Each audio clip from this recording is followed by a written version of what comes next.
আমার চালু কি করলাম, আমরা বন্ধ করে নিই।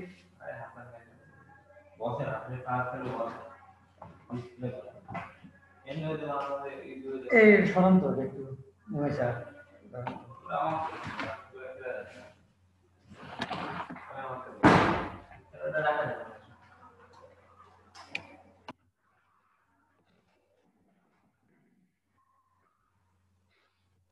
স্যার আসসালামু আলাইকুম। ওয়ালাইকুম আসসালাম। স্যার ভালো আছেন? বাবা ভালো আছি রে, তোমার সবাই ভালো আছো? জি স্যার। আচ্ছা, তাহলে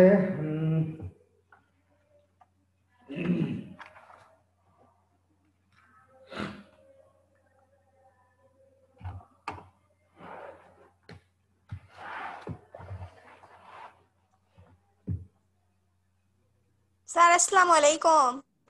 ওয়ালাইকুম আসসালাম। সবাই ভালো আছো না?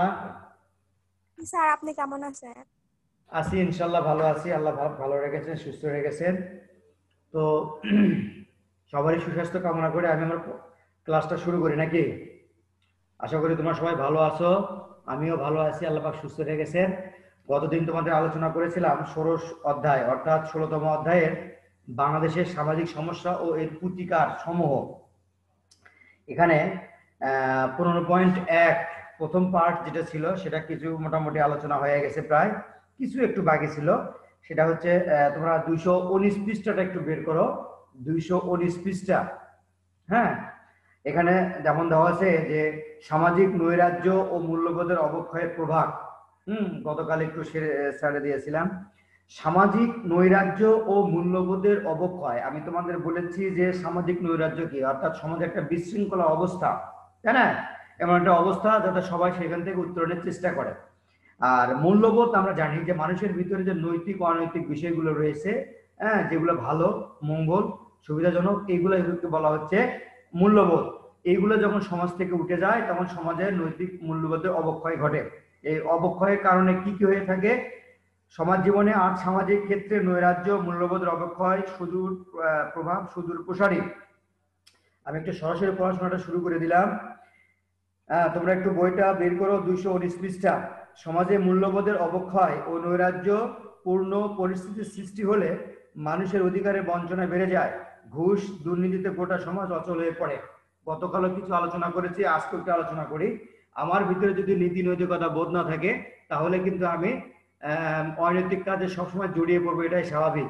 সুতরাং আমরা সবাই ওই দিক থেকে মূল্যবোধ যাতে জাগ্রত হয়, মূল্যবোধ যাতে আমরা শিখি, সেই দিকে কিন্তু আমরা নজর দিব। আচ্ছা, সামাজিক নৈরাজ্য ও মূল্যবোধ অবক্ষয় প্রতিরোধে গৃহীত পদক্ষেপ, যে পদক্ষেপ করা রয়েছে 7টা পয়েন্ট রয়েছে। তোমরা পয়েন্টগুলো একটু ভালো করে বাসায় বসে খাতায় টুকে নিবা, হ্যাঁ, যাতে করে তোমাদের সমস্যা না হয়। এখান থেকে তোমাদের কিন্তু প্রশ্ন তৃতীয় অ্যাসাইনমেন্ট হবে ইনশাল্লাহ, আশা করি। এখন আসো নারীর প্রতি সহিংসতা। তোমাদের এই প্রশ্নটা সম্ভবত দেওয়ার সম্ভাবনা আছে যে নারীর প্রতি সহিংসতা কি, বুঝতে পেরেছো? তোমাদের বইটা কি সবার কাছে বই আছে না? এই কিং কে? কিং কিং শুনতে পাচ্ছ? জি স্যার। এই তোমার নাম কি? ইমন। তুমি কিং লেখে রাখছো কেন? ইমন লেখে রাখো। স্যার এমনি। তুমি আবার কিং কং বলে নাকি রে ইমন? ভাবতেছিলাম কিং কং এ লিখব। এই পাগল লেখা যাবে না, তোমার নামটা লেখো, বাবার নাম লেখো, তাতে আমার তোমাদের নাম ধরে ডাকতে আমার সুবিধাটা ভালো হয়, বুঝো নি? আচ্ছা, নারীর প্রতি সহিংসতা। নারীর প্রতি সহিংসতার ধারণা কি বলতেছে দেখো। পুরুষ, তাহের একটু পড়ো তো দেখি, এই 3টা লাইন একটু পড়ো তো।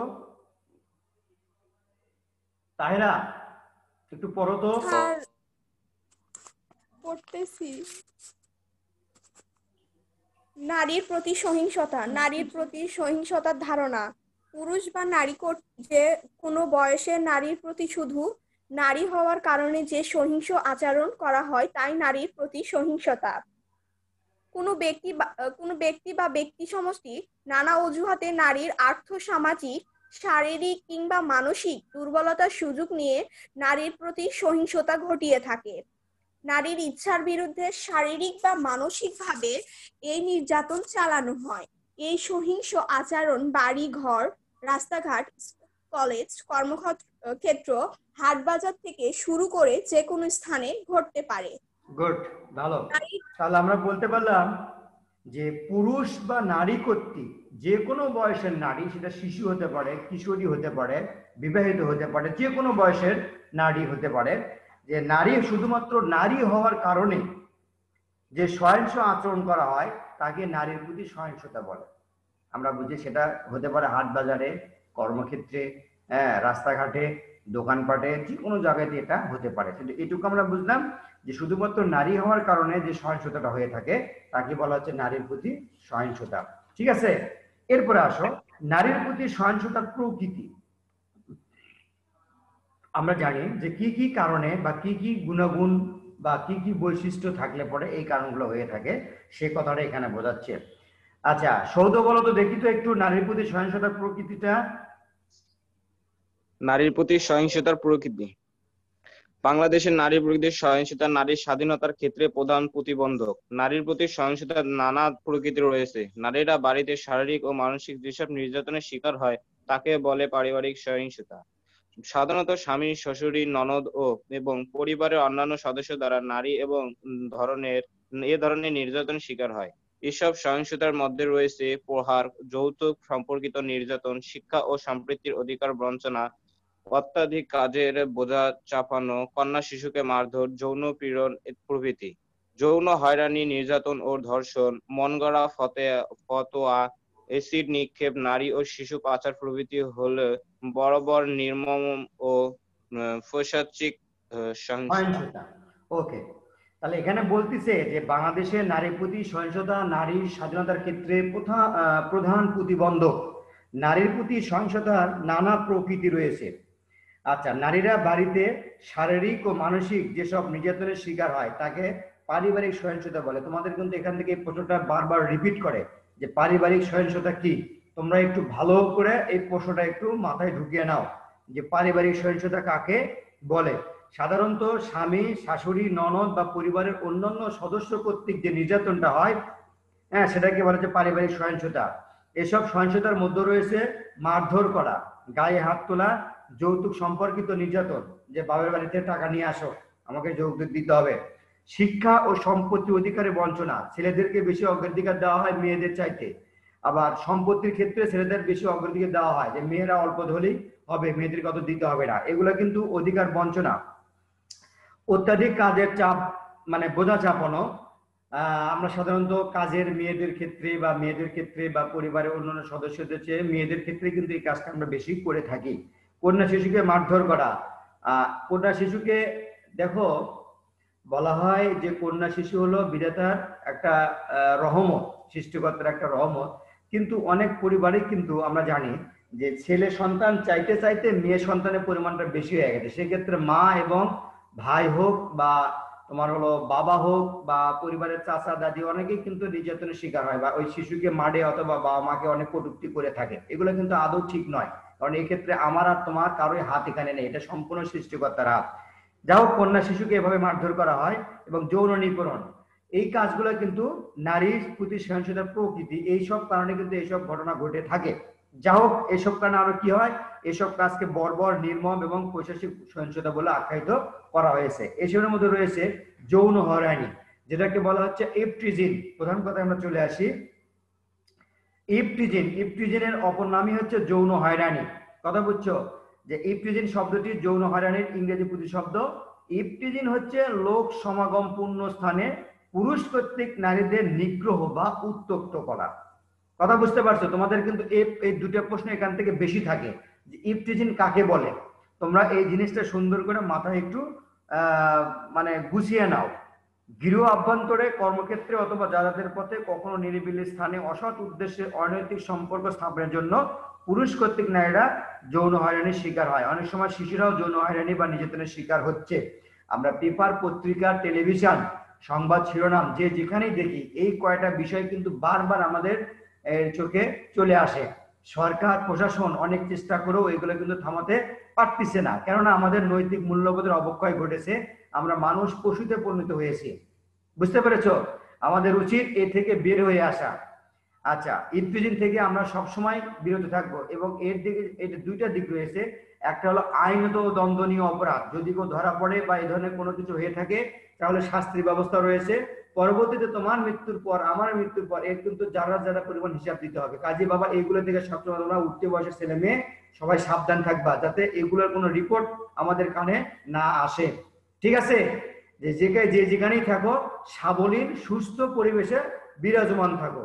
কথা বুঝতে পেরেছো? কখনোই অশ্লীল কোনো ইফটিজিং মূলক বা যেগুলো সংজ্ঞার ভিতরে পড়ে এগুলো আমরা করব না।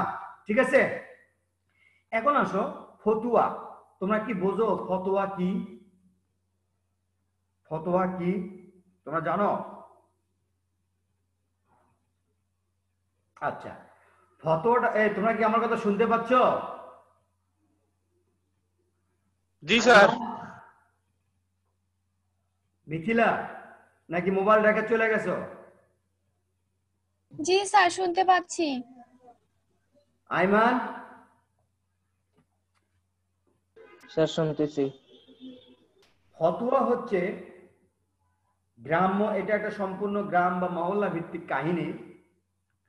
কতগুলো মুরব্বি টাইপের লোক থাকে, দালাল টাইপের লোক থাকে আমাদের সমাজে, সব জায়গাতে, পৃথিবীর সব জায়গাতে কিন্তু এ ধরনের কিছু লোক থাকে, যারা নিজেদের স্বার্থ সিদ্ধি করার জন্য ধর্মীয় কিছু বাণী, নিজের কিছু অভিরুচি দুটাকে সংমিশ্রণ করে, যেটা ধর্মের ভিতরে কিছু নাই, ব্যক্তি স্বার্থ উদ্ধারের কাজে ব্যবহার করা হচ্ছে, এমন কিছু বিষয় দুটোর সংমিশ্রণ ঘটিয়ে রায়টাকে, অপরাধটাকে থামাতে দেওয়ার জন্য, নিজের পক্ষে আনার জন্য কথাগুলো বলে থাকে, মুখ রোচক কথা বলে থাকে।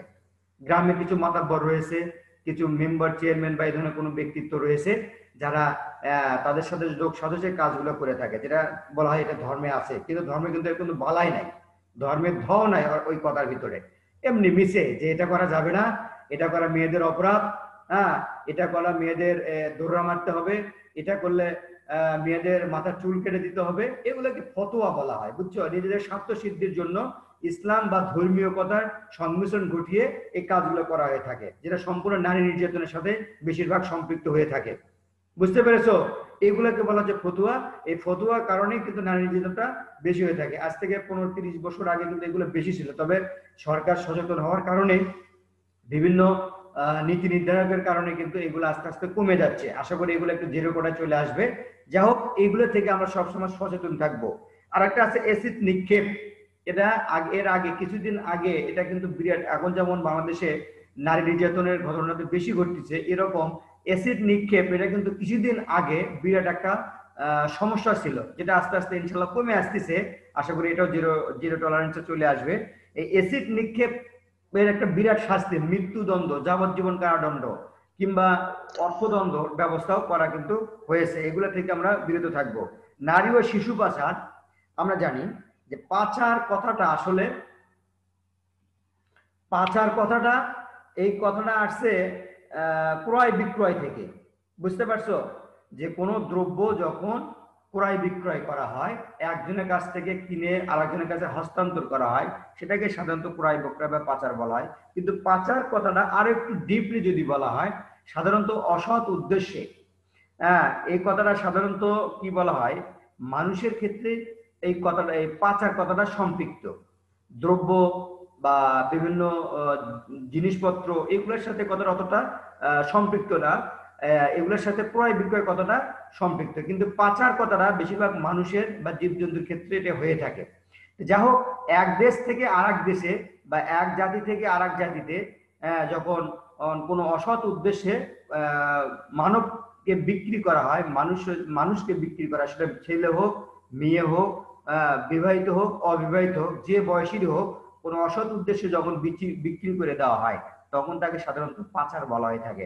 বাংলাদেশ, এশিয়া মহাদেশে, সারা বিশ্বের ভিতরে এশিয়া মহাদেশে কিন্তু এটা এখনো মোটামুটি ভালো একটা সমস্যা। এক দেশ থেকে আরেক দেশে পাচার করে দেওয়া হয়। তোমার হলো ছেলেদেরকে পাচার করা হচ্ছে, মেয়েদেরকে পাচার করা হচ্ছে, ছেলেদেরকে কাজে লাগানোর জন্য মরুভূমিতে বলা হয়েছে এখানে উটের ঝুঁকি, এগুলো ব্যবহার করার জন্য পাচার করা হচ্ছে। আবার মেয়েদেরকে দাস দাসী হিসেবে, যৌনাচারে লিপ্ত হিসেবে পতিতাবৃত্তি করার জন্য জোর করে এই কাজগুলো করানো হচ্ছে এই নারী ও শিশু পাচার করার মাধ্যমে। যাই হোক, এগুলো আমরা চোখ কান খোলা রাখবো। আমাদের আশেপাশের ছেলে মেয়ে, ভাই বোন, আত্মীয় স্বজন, পাড়া প্রতিবেশী যে যেখানেই আছে, আমরা এগুলো যদি আমাদের কারো নজরে চলে আসে, আমরা অবশ্যই প্রশাসনকে এগুলো বিষয়ে আমরা কি করব, আমরা অবহিত করব। বুঝতে পেরেছো? তাহলে নারী ও শিশুর নারীর প্রতি সহিংসতা প্রকৃতিকে 4টা বিষয় দেওয়া আছে: যৌন হয়রানি, ফতোয়া, এসিড নিক্ষেপ, নারী ও শিশু পাচার। তোমরা এগুলো একটু সুন্দর করে ফাইন্ড আউট পয়েন্ট করে নিবা। নারীর প্রতি সহিংসতার কারণ, এখন আসো কি কি কারণে এই সহিংসতাটা হয়ে থাকে। আমাদের দেশটা আস্তে আস্তে অনুন্নত থেকে, দরিদ্র থেকে উন্নয়নশীল বা উন্নতির দিকে কিছুটা হলেও অগ্রসর হচ্ছি আমরা। যা হোক, এক সময় দেখা গেছে যে দারিদ্র্যের কারণে সন্তানদেরকে লেখাপড়া শেখানো হয় নাই, তাদেরকে বিভিন্ন কাজকর্মে লিপ্ত করা হয়েছে। অনেক কন্যা সন্তানকে অনেক নির্যাতন সহ্য করতে হয়েছে।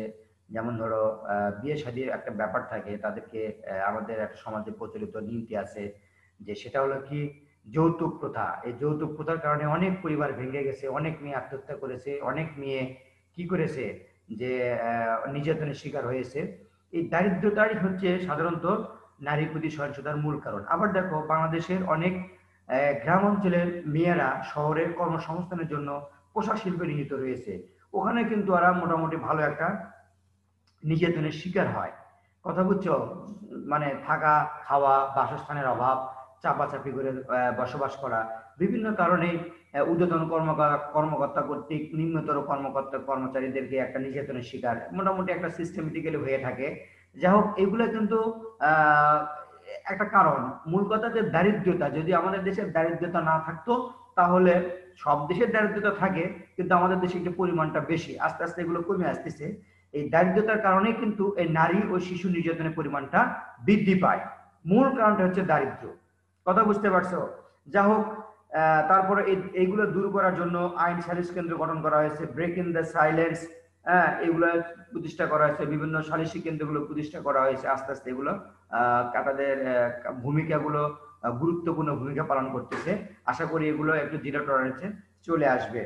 এরপরে আসো নারীর প্রতি সহিংসতার প্রভাব। এই যে আমরা নারী, শিশু, পুরুষ বা যে নির্যাতনই হোক, তার কিন্তু একটা প্রভাব পড়ে। একটা ছেলেকে যদি আমরা মারধর করি, হয়তো বা তার হাত পা ভেঙে গেছে, কিংবা মাথায় আঘাত পেয়েছে, কিংবা ডাক্তারের কাছে গেছে, অর্থ ডোনেশন লাগলো, এরকম ছেলের জীবত মেয়েদের একটু বেশি।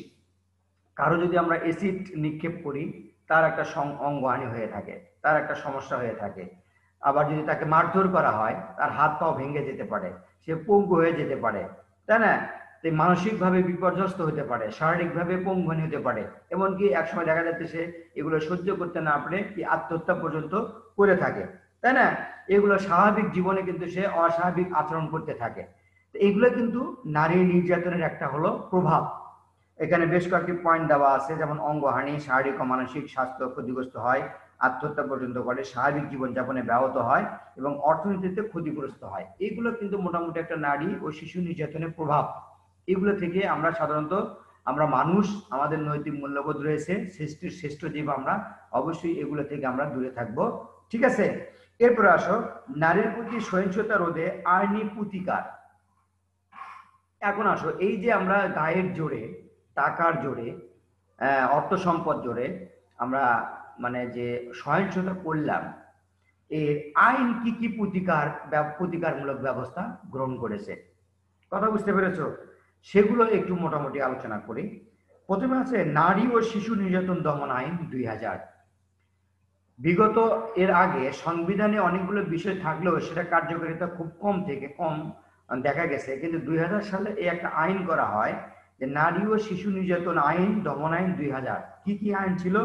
এখানে বলা হয়েছে যে যদি কোনো পুরুষ অযাচিতভাবে তার যৌন লালসা চরিতার্থ করার জন্য নারীর শালীনতা অবমাননা কিংবা অশ্লীল অঙ্গিভঙ্গি বা ইঙ্গিতের মাধ্যমে যৌন হয়রানিমূলক আচরণ ঘটায়, তবে উক্ত ব্যক্তি অনূর্ধ্ব 7 বছর এবং সর্বনিম্ন 2 বছর সশ্রম কারাদণ্ডে দণ্ডিত হবেন এবং অতিরিক্ত অর্থদণ্ডেও দণ্ডিত হবেন।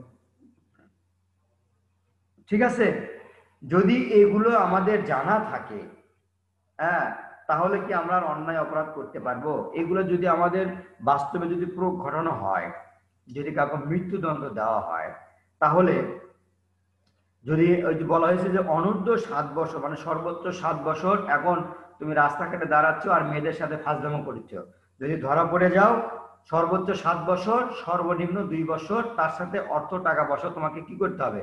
জরিমানা দিতে হবে। বুঝতে পেরেছো? কাজেই এগুলো থেকে সবসময় তোমরা বিরত থাকবা। তারপরে আছে তোমাদের এখানে আর একটা বিষয়, এসিড অপরাধ দমন আইন 2002। এই যে কথা বললাম যে এর আগে যে একটা স্টেপ ছিল, এখানে এসিডের একটা প্রভাব বর্তমানে যেরকম ধর্ষণের একটা প্রভাব দেখা যাচ্ছে, সেরকম এসিডের একটা প্রভাব কিছুদিন আগে ছিল, যার কারণে সরকার কিন্তু একটা আইন করে, যেটা কি, যে কাউকে যদি এসিড মারা হয়, তার কারণে তার যদি মৃত্যু হয়ে থাকে কিংবা অঙ্গহানি হয়ে থাকে কিংবা তার যদি অন্য কোনো ক্ষতি হয়ে থাকে, হ্যাঁ, তার শাস্তির বিধান রাখা হয়েছে, সর্বোচ্চ মৃত্যুদণ্ড বা যাবজ্জীবন কারাদণ্ড দণ্ডিত হবে এবং সাথে সাথে অর্থদণ্ড হয়ে থাকবে। ঠিক আছে, শুধু তাই নয়, এর দুইটাকে ভাগ আছে। যদি সরাসরি তার মৃত্যু হয়ে থাকে তার একটা ভাগ হয়েছে, যদি তার অ্যাসিড নিক্ষেপের পরে যদি তার অঙ্গহানি হয়ে থাকে তার একটা ভাগ রয়েছে। তবে বেশিরভাগ ক্ষেত্রেই মৃত্যু হয়ে থাকে, যার ফলশ্রুতিতে তার মৃত্যুদণ্ড কিন্তু হয়ে কার্যকর হয়ে থাকে। ঠিক আছে, যা হোক, এইগুলো আমরা নিকৃষ্ট মানুষের ভিতরে যদি বিবেকবোধ বলে কিছুটাও থাকে, এগুলো কাজ সব কখনোই সে করবে না। আমরাও এই কাজগুলো থেকে সব সময় বিরত থাকবো ইনশাল্লাহ। হ্যাঁ, আমরা নীতি নৈতিকতার সহিত চলাফেরা করব। ঠিক আছে, এরপরে আসো, নারী ও শিশুর পাচার প্রতিরোধে বাংলাদেশে আইন 2000 সালে আরেকটা আইন করা হয়েছে। কেউ যদি অনৈতিক কাজে দাসত্বকে মানে কি বলে দাসত্ব করার জন্য নিজের ঘরে আটকে রাখা হয় কিংবা বিদেশে কারো কাছে বিক্রি করা হয়, সেগুলো সাধারণত নারী ও শিশু পাচার আইনের আওতায় পড়বে। বুঝতে পেরেছো? যদি কোনো ব্যক্তি পতিতাবৃত্তি বা বেআইনি বা নীতি গর্হিত কোনো কাজে নিয়োজিত করার উদ্দেশ্যে, তোমরা কি বুঝতে পেরেছো? মেয়েদেরকে সাধারণত এই দুটো কাজে বেশি ব্যবহার করা হয়, একটা হলো পতিতাবৃত্তি আর একটা নীতি গর্হিত বা বা ওই ধরনের কোনো কাজ কামের সাথে সম্পৃক্ত করার জন্য সাধারণত ওদেরকে পাচার করা হয়ে থাকে। তা যা হোক, এই সমস্ত কাজ করার উদ্দেশ্যে কোনো নারী বা শিশুকে বিদেশ থেকে আনয়ন করেন কিংবা বিদেশে পাচার বা প্রেরণ করেন অথবা ক্রয় বিক্রয় করেন বা অনুরূপ কোনো উদ্দেশ্য নারী বা শিশুকে তার দখলে বা হেফাজতে রাখেন, বাড়িতে আটকে রেখে আমি এই কাজগুলো করতেছি সে কথা বলতেছি এখানে, তাহলে তার কি হবে? উক্ত ব্যক্তি মৃত্যুদণ্ড বা যাবজ্জীবন কারাদণ্ড হতে পারে। তাছাড়াও কি হতে পারে? অনধিক 20 বছর কিংবা অনুন্নত 10 বছর সশ্রম কারাদণ্ডে দণ্ডিত হবেন। কি তোমরা এগুলো করবা? ইমন, শুনতেছ? জি স্যার। খারাপ লাগতেছে? না। আইমান, জি স্যার। খারাপ লাগতেছে? না স্যার। তোমরা কিভাবে এগুলো বুঝতে পারতেছো? কারো কি কোনো সমস্যা হচ্ছে? না। আচ্ছা, তারপরে আসো, তাহলে আমরা বুঝলাম যে নারীর প্রতি যে সহিংসতা, সে আইন, প্রভাব, কারণ, হ্যাঁ, এগুলা তোমরা একটু বাসায় ভালো করে দেখো, আশা করি তোমাদের উপকারে লাগবে। নারীর প্রতি সহিংসতা প্রতিরোধে সমাজের করণীয় কি কি? এমন তোমাদের এই প্রশ্নটা থাকে যে তুমি একজন সমাজের সদস্য, কোন নারীর প্রতি যদি সহিংসতা আচরণ করতে দেখো, তুমি কি করবে? তোমার মতামত, তোমার পক্ষে সপক্ষে যুক্তি দেখাও। তোমাদের ঘ মার্কের প্রশ্ন কিন্তু এগুলা থাকে, এইভাবেই প্রশ্নটা থাকে। তাহলে কি কি করা যাবে? নারী শিক্ষা কার্যক্রম গ্রহণ করতে হবে। প্রথমে কথা হচ্ছে যে অর্থাৎ শিক্ষায় শিক্ষিত করতে হবে, সেটা যেটুকু পরিমাণ শিক্ষার দরকার সেটুকু পরিমাণ শিক্ষা করতে হবে। কেউ যদি উচ্চ শিক্ষা গ্রহণ করতে চায়, মোস্ট ওয়েলকাম, সে উচ্চ শিক্ষা গ্রহণ করতে পারবে, কিন্তু ন্যূনতম যে শিক্ষাটুকু প্রয়োজন সেটুকু আমাদেরকে অবশ্যই শিক্ষা দিতে হবে। বিধবা ভাতা প্রদান করতে হবে। আমরা জানি যে মানুষ যখন দুঃখে কষ্টে বা দারিদ্র্যের সীমার নিচে বসবাস করে, তখন সে নিকৃষ্ট থেকে নিকৃষ্ট কাজও করতে দ্বিধাবোধ করে না। কথা বুঝছো? প্রকৃতি আমাদেরকে একটা পেট, আমাদের যে পেট আছে, ক্ষুধা আছে নামক একটা দোজক দিয়েছে সাথে।